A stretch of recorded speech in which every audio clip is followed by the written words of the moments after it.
Welcome everyone to Digital Learning by the Department of Collegiate Education. I am Manjunath CV, working as Assistant Professor at Government First Grade College, CS Pura. In today's session, we shall discuss the theoretical concepts of weighted aggregative method and weighted average of price relative method in this session number 23, which is a part of chapter number 3, index numbers, in the subject quantitative analysis 2.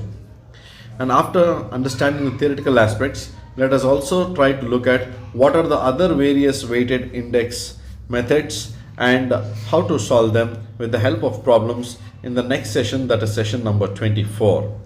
I'll be combining both the sessions 23 and 24 continuously so that you could have a better understanding of the theoretical aspects. Weighted index numbers. The basic difference between simple index numbers and weighted index numbers is that in weighted index numbers, there are rational weights given to each and every item. Therefore, all the items are not treated as equal, which is done in case of simple index numbers. In weighted index numbers, rational weights are assigned to all the items or commodities. Such weights indicate the relative importance of the items, and these weights are included in the calculation of the index. Hence, the quantity consumed of each commodity at a given price is considered in addition to the prices of the commodities. In most cases, quantity of usage is the best measure of importance. Therefore, weights play a very important role in case of weighted index numbers. In weighted index numbers, there are two methods of calculating the weighted index numbers, namely weighted aggregate index and weighted average of price relatives. The first one is weighted aggregative method and the second one is the weighted average of price relatives method. In the first method, this is very similar to our simple aggregative method. In case of simple aggregative method, we had considered only one variable, which is the price, but here we will consider the price as well as the quantity. The basic difference, as I said, is that weights are multiplied to the respective prices of the commodities. Weighted average of price relatives method. Under this method, calculate first the price relatives for the various items included in the index and then average the price relatives by using any of the measures of central value, which is arithmetic mean, median, mode, geometric mean, or the harmonic mean. So basically there are 2 points to be considered. First one is calculating the price relative and second one is calculating the average of these price relatives using any of the measures of central tendency, that is arithmetic mean, median, mode, geometric mean, or even harmonic mean. Therefore, weighted average of price relatives method is similar to simple average of price relatives method, but it considers the relative importance of weights for different commodities in the group. Apart from that, rest everything remains the same. So what are the steps in the construction of weighted average of price relatives method? Number one, it expresses each item of the period for which the index number is being calculated as a percentage of the same item in the base period. Second, multiply the percentages as obtained in step number 1 for each item by the weight which has been assigned to that item. In step number 3, add the results obtained from the several multiplications carried out in step number 2. Finally, divide the sum obtained in step number 3 by the sum of weights used. The resulting figure is the index number.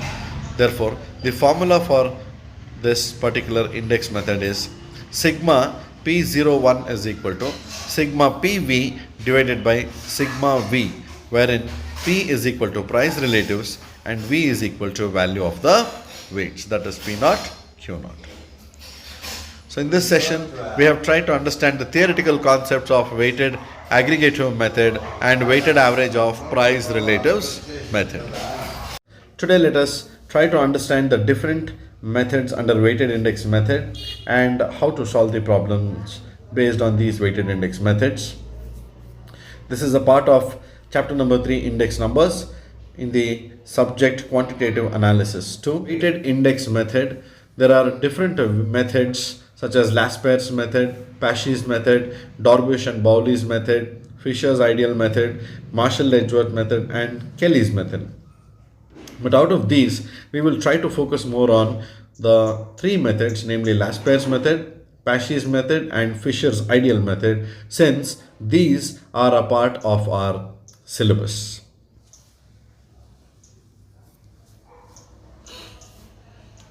Lasper's method. Lasper's price index is a weighted aggregate index based on base year quantities of respective commodities. It attempts to answer the question, what is the change in aggregate value, that is price into quantity of the base period list of commodities, when the prices of the commodities at given periods other than the base year are considered. Taking base year quantities as weights, that is W is equal to Q naught, we calculate Lasper's index as follows. P01 is equal to sigma P1 Q naught divided by sigma P naught Q naught into 100. So this is the formula for calculating Lasper's method of index numbers. Following steps will help us to solve the construction of Lasper's method. First, multiply the base year price with the base year quantity of each commodity to get P naught, Q naught. I repeat again, where P indicates price, Q indicates quantity, 0 indicates the base year. So quantity of the base year is multiplied with the price of the base year to find out what is P naught, Q naught. Then we will find out sigma P naught, Q naught, that is total of P naught, Q naught. Second step, similarly multiply the current year price with the base year quantity of each commodity to get P1, Q naught. So prices of the current year are multiplied with quantities of the base year to find out sigma P1, Q naught. And third step, we apply the formula of Lasper's index method, which is P01 is equal to sigma P1 Q naught divided by sigma P naught Q naught multiplied by 100. Now let us look at one question on how to solve problems on Lasper's method. The question says, from the following data compute Lasper's index method for the current year. They are given as items A, B, C, D. Therefore, there are 4 items, and these are the details of the prices and quantities of the base year, prices and quantities of the current year. Now we all know that we need to find out Lasper's index numbers. The base year is represented by 0 and the current year is represented by 1. Therefore, prices of the base year will be indicated by P naught and the quantity of the base year is indicated as Q naught. Similarly, prices of the present year is indicated as P1 and quantities of the present year are indicated as Q1. So let us look at how to solve this particular problem. I have taken down all the details given there, that is the number of items, which is A, B, C, D, base year prices and quantities. As I told, base year prices are indicated by P naught, base year quantities are indicated by Q naught. Similarly, current year prices are indicated as P1 and current year quantity is indicated as Q1. Now we have 2 additional columns which just states as P1 Q naught and P naught Q naught. What is this? If you look at the Lasper's formula, it says P01 is equal to sigma P1 Q naught divided by sigma P naught Q naught into 100. Hence, we have these 2 different columns added there. So what is P1 Q naught and what is P naught Q naught? Now P1 Q naught is the prices of the current year multiplied by quantities of the base year. So 5 into P1 into Q naught, 5 into 6 which is 30, 4 into 7 which is 28, prices of the current year 3 into quantities of the base year 8, 3 into 8 24 and 2 into 9 18. And when we add all these values, what we get is sigma P1 Q1 Q naught, that is the total of P1 Q naught is equal to 100. Similarly, let's find out what is P naught Q naught, that is multiplying the prices of the base year and the quantities of the base year. So we have P naught Q naught, 1 into 6 6, 2 into 7 14, 3 into 8 24, and 4 into 9, 36. And when we add all these values of P naught, Q naught, the total is called as sigma P naught, Q naught, which is equal to 80. And now when we apply the formula, sigma P01 is equal to P1 Q naught, which is 100, divided by P naught Q naught, which is 80, into 100, it is P01 is equal to 125. Now what does this indicate? 125 indicates that compared to the previous year, in the current year, the prices have increased by 25%. Reason being, the base year prices, it is always considered as 100, and therefore in the current year, according to the formula, what we have got is 125, which means there is an increase in the prices to the extent of 25%. So we can conclude that the value of the base period quantities has risen by 25% due to the price rise. So this is how we compute last pair's price index numbers. The second method, which is the Pasche's method. Pasche's price index is a weighted aggregative index based on current year quantities of the respective commodities. Please note, the only difference between the last pair's method and Pasche's method is that last pair's method considers the base year quantities. If you check here, it considers the base year quantities, which is highlighted in red. Similarly, Pasche's method considers the current year quantities, which is highlighted in green here for your understanding. Therefore, it attempts to answer the question, what would be the aggregate value, price into quantity of the current period group of commodities when compared to the base year prices. Taking current year quantities as weights, W is equal to Q1, and Pasche's index is calculated as P01 is equal to sigma P1 Q1 divided by sigma P0 Q0 multiplied by 100. Steps to be considered in the construction of index numbers of Pasche's method. Number 1, multiply the base year price with the current year quantity of each commodity to get P0 Q1, and we get sigma P0 Q1.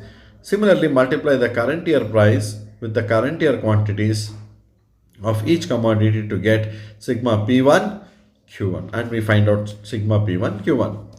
Apply the formula of Pasche's method here. P01 is equal to sigma P1 Q1 divided by sigma P0 Q1 into 100. Now let us look at how to solve problems on Pasche's method. Question number 2. From the following data, compute Pasche's index number for the current year. According to this, there are 4 items given again, A, B, C, D. I have taken the same question to solve both Pasche's method and last pair's method so that it will be easy for calculations. We have the base year, price and quantity details, and current year, price and quantity details. So as per what we have understood, the base year is indicated by 0 and the current year is indicated by 1. So prices of the base year will be P0 and quantity of the base year is Q0. Prices of the current year is P1 and quantities of the current year is Q1. So from this information, we are expected to calculate the Pasche's price index numbers. The difference between last pair's method and Pasche's method is that in last pair's method, importance is given to the quantities of the base year, but in Pasche's method, more importance is given to quantities of the current year. So the Pasche's formula is, Pasche's index is calculated as P01 is equal to sigma P1 Q1 divided by sigma P1 P0 Q1 into 100. So we need two informations from this. One is sigma P1, one is sigma P1 Q1, and the other one is sigma P0 Q1. So from the given information, we have taken down all those values as indicated. prices of the base year is P naught, quantities of the base year is Q naught, and prices of the current year is P1, and quantities of the current year is Q1. And we have two additional columns which indicates P1, Q1, that is quantity of the current year and prices of the current year, compared with prices of the base year and quantities of the current year. So P1, Q1, that is 5 into 8, 40, 4 into 7, 28, 3 into 6, 18, 2 into 5, 10. We are comparing, we are multiplying the product of the prices of the current year and quantities of the current year. So total of P1, Q1 is sigma P1, Q1, which is 96. Similarly, prices of the base year are multiplied with quantities of the current year. P naught into Q1. 1 into 8, 8. 2 into 7, 14. 3 into 6, 18. 4 into 5, 20. And when we add all the values of P naught Q1, sigma P naught Q1 is equal to 60. Later on, when we apply the formula of Pasche's index numbers, P naught 1 is equal to P1 Q1 divided by P naught Q1 into 100. Therefore, P naught 1 is equal to 96 divided by 60 into 100. P naught 1 is equal to 160. So, which means the quantities in the current year has increased by 60% due to the changes in the price. Therefore, we can conclude that it can be seen here that the value of the current period quantities has risen or increased by 60% due to price rise. So this is how we solve problems under the Pasche's method. Method number 3 is Fisher's ideal method. Professor Irving Fisher introduced an ideal method of constructing price index numbers. It is a geometric mean of Lasper's price index and Pasche's price index. Fisher's price index is calculated as follows: square root of Lasper's index number into Pasche's index number. So it's a combination of both Lasper's and Pasche's index numbers. P01 is equal to sigma P1 Q0 divided by P0 Q0. This is actually Lasper's index number formula, multiplied by sigma P1 Q1 divided by sigma P0 Q1, which is the Pasche's index number, multiplied by 100. Fisher's ideal method is also known as cross-weight formula, as it takes into account the base year quantities as well as the current year weights. So both the base year's weights as well as current year's weights are considered in case of Fisher's ideal method. Fisher's price index is termed as ideal due to the following reasons. Number 1, it is based on both the base year and the current year prices and quantities.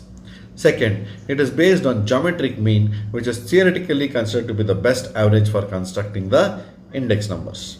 Number 3, Fisher's price index formula satisfies both the time reversal test as well as the factor reversal test. And finally, it is free from bias. We have a question on calculating the Fisher's index method. Till now we have seen the theoretical formula and theoretical aspects. So from the formula given, compute Fisher's index number. They are given us 5 items, 1, 2, 3, 4, 5, A, B, C, D, E. Prices of 2010 and 2016. Quantity of 2010 and 2016. Out of these 2 years, 1 year becomes the base year. Therefore, let us consider 2010 to be the base year. Therefore, 2010 prices will be P0 and 2016 prices will be P1. Current year in comparison to the base year prices. And similarly, quantities of the base year 2010 is Q0 and 2016 it is Q1. So from this information, let us calculate what is Fisher's ideal index method. Now, what is Fisher's ideal index method formula? It says P01 is equal to sigma P1 Q0 divided by sigma P0 Q0 into sigma P1 Q1 divided by sigma P0 Q1. The square root of this complete thing into 100. So now from the formula, it is clear that we need to calculate 4 different values. One, sigma P1 Q0, second sigma P0 Q0, further sigma P1 Q1 and sigma P0 Q1. So let us proceed in further calculating these values. We have already calculated all these values, P0 Q0, P1 Q1, P1 Q0 and P0 Q1. So how do we calculate all these values? We know that P1 is multiplied with Q0, that is prices of the current year are multiplied with quantities of the base year. So P1 into Q0, 100 into 40, 4000, 30 into 12, 360, 40 into 4, 160, 10 into 20, 200, 10 into 80, 800. The total of P1 Q0 is sigma P1 Q0, which is 5520. Similarly, let us find out what is sigma P0 Q0. That is prices of the base year are multiplied with the quantities of the base year. So P0 16 into Q0 100, 1600, 4 into 30, 120, 2 into 40, 80, 4 into 20, 80, 2 into 80, 160. The total of all these values of P0 Q0 is sigma P0 Q0, which is 2040. So similarly, when we calculate the values of P1 Q1 and P0 Q1, we correspondingly get sigma P1 Q1 is 6000 and sigma P0 Q1 is equal to 2284. Now, let us apply these values in our formula. Sigma P1 Q0, P01 is equal to square root of sigma P1 Q0, which is 5520, divided by P0 Q0, which is 2040, into sigma P1 Q1, which is 6000, divided by sigma P0 Q1, which is 2284 into 100. And we further simplify these calculations. What we get is P01 is equal to square root of 2.7058 into 2.6269. That is multiplying 5, dividing 5520 by 2040 is 2.7058 and dividing 6000 by 2284 it is 2.6269. The whole square root into 100. Square root of 7.1078 into 100. Therefore, P01 is equal to 2.6660 into 100. P01 is 266.